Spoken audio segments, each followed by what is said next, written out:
Berita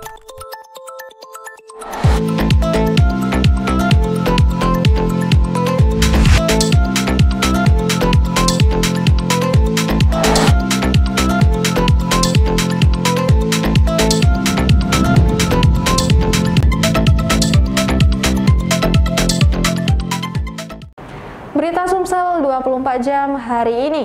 SMK Negeri 2 Palembang saat ini masih merancang perpustakaan luar ruangan atau outdoor library berkonsep taman. Perpustakaan dengan luas lebih dari 1 hektar itu menjadi kekhasan sekolah dalam mewakili Sumatera Selatan untuk mengikuti lomba perpustakaan tingkat nasional. Beginilah kondisi perpustakaan luar ruangan milik SMK Negeri 2 Palembang.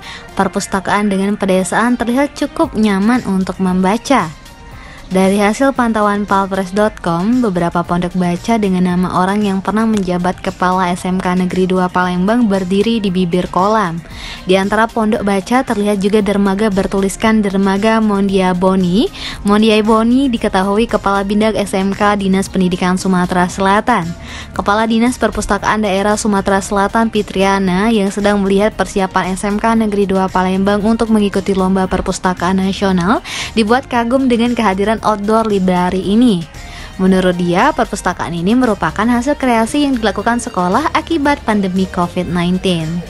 Karena SMK 2 Negeri 2 Palembang ini adalah sebagai pemenang lomba perpustakaan tingkat sekolah tingkat SLTA, sehingga akan mewakili Provinsi Sumatera Selatan untuk mengikuti lomba perpustakaan SMK atau SMA tingkat nasional. Makanya tadi kami sangat tertarik sekali begitu beliau memperkenalkan kita ada perpustakaan outdoor katanya. Nah, ini salah satu unsur penunjang yang sangat luar biasa dan insya Allah ini mungkin akan menjadi contoh untuk di tingkat nasional dan mudah-mudahan kita berdoa perpustakaan SMK Negeri 2 Palembang bisa menjadi juara di tingkat nasional. Amin, insya Allah. Amin, amin, ya. amin, amin. Meski demikian, pihaknya akan terus membimbing perpustakaan SMK Negeri 2 Palembang agar memenuhi standar perpustakaan nasional, mulai koleksi buku, sarpras, pelayanan, tenaga perpustakaan, penyelenggaraannya, dan pengelolaannya. Di tempat yang sama, Kepala SMK Negeri 2 Palembang Rapli menjelaskan, konsep perpustakaan luar ruangan dilakukan untuk menumbuhkan minat baca warga sekolah. Dengan konsep taman yang terintegrasi dengan kolam ikan tersebut memberikan kenyamanan untuk membaca buku. Di danau itu bagaimana supaya anak kita bisa membaca dengan rileks. Maka dilengkapi dekat danau itu ada pondok baca. Nah, di pondok baca itu nanti ada buku. Dia bisa baca langsung di situ. Hanya saja pekerjaan kita belum selesai. Kita lihat nanti. Mudah-mudahan semua pekerjaan kita selesai dan apa yang kita harapkan nanti akan tercapai. Reporter Sri Depi, juru kamera Haldi Parit, palpres.com. Pemirsa, mantan Kepala Dinas Pendidikan Sumatera Selatan Widodo membuat 2 buku sekaligus. Salah satu buku yang diluncurkannya tersebut berisi sejumlah berita yang dikemas ke dalam editorial pendidikan sebuah catatan kritis media. Meski baru 8 bulan pensiun sebagai aparatur sipil negara, mantan Kepala Dinas Pendidikan Sumatera Selatan Widodo rupanya mengisi waktu dengan membuat buku. Setidaknya ada 2 buku yang diluncurkan Widodo, yakni buku berjudul Jejak Pikiran dan Langkah Mewujudkan Sekolah Gratis Berkualitas dan buku editorial pendidikan sebuah catatan kritis media. Dalam peluncuran buku tersebut, Widodo secara spesial menyerahkan kepada wartawan yang selalu mengkritisi program pendidikan selama dia menjabat sebagai kepala dinas. Alhasil, pertemuan dengan tetap mematuhi protokol kesehatan tersebut terasa cukup hangat dan bersahabat. Diakuinya, peluncuran buku editor pendidikan tersebut merupakan hasil pengumpulan narasi yang dibuat oleh jurnalis pendidikan. Widodo mengaku dirinya tak bisa dipisahkan dengan para awak media sepanjang berkarir di Dinas Pendidikan Sumsel. Sementara itu, salah satu wartawan pendidikan, Yuliani, mengaku karya editorial pendidikan catatan kritis media merupakan apresiasi terhadap jurnalis khususnya di bidang pendidikan. Reporter dan juru kamera Trisno Rusli, palpres.com. Terhitung mulai 28 Juli kemarin, seluruh pusat perbelanjaan di Kota Palembang beroperasi secara terbatas dan hanya sektor esensial saja yang tetap dibuka. Kebijakan tersebut berlaku hingga akhir ditetapkannya PPKM level 4 pada 2 Agustus mendatang. Tidak seperti biasanya bila hari-hari kemarin terpantau selalu ramai pengunjung, mulai dari area parkiran yang dipadati kendaraan bermotor hingga gerai-gerai yang dihampiri pengunjung, kini seakan berbalik 360 derajat. Kondisi pusat perbelanjaan favorit di sini, Palembang Square, PS Mall terpantau lenggang, padahal jam baru menunjukkan pukul 5 sore. Bersama sejumlah mall lainnya, manajemen PS Mall menerapkan operasional terbatas dari 28 Juli hingga 2 Agustus mendatang.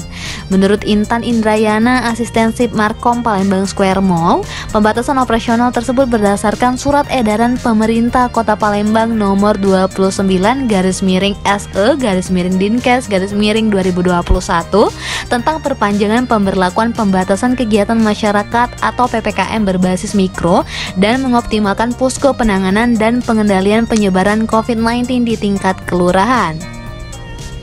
Intan menjelaskan, untuk mematuhi surat edaran ini, pihaknya hanya mengizinkan tenan tertentu saja yang beroperasi, antara lain supermarket buka mulai pukul 9 pagi hingga 8 malam, dengan catatan kapasitas hanya 50% saja. Usaha lain yang juga tetap beroperasi seperti biasa, yakni toko obat dan apotek yang buka pukul 10 pagi hingga 8 malam. Untuk food and beverage masih tetap melayani pemesanan, namun hanya untuk pesan antar dan take away saja, serta tidak melayani makan di tempat. Untuk layanan pesan di restoran yang ada di PS Mall, konsumen cukup pesan melalui WhatsApp, lalu cukup menunggu di Ampera Lobby di lantai 2. Reporter Ella Sulistiana, juru kamera Ahadi Parit, palfresh.com. Berita terakhir Sumsel 24 jam hari ini. Komplotan spesialis pencuri hewan ternak dengan menggunakan senjata api nyaris diamuk massa. Aksi kelima spesialis ini diketahui warga Tanjung Agung Selatan Muba saat hendak mencuri kambing di pinggir jalan. Dengan tangan diborgol, 5 sekawan ini terlihat pasrah saat digiring anggota untuk mengikuti keterangan pers yang digelar Polres Musi Banyuasin.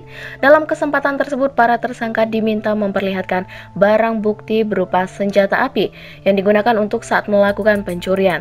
Tak hanya itu, 2 ekor kambing yang akan dicuri juga diperlihatkan dalam keterangan pers tersebut.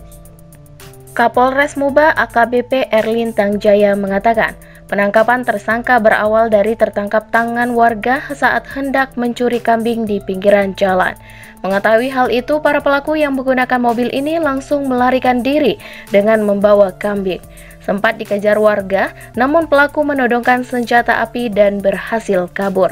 Selang 2 jam, warga bersama anggota Polsek Lais berhasil menemukan pelaku yang berada di Desa Tanjung Agung Timur.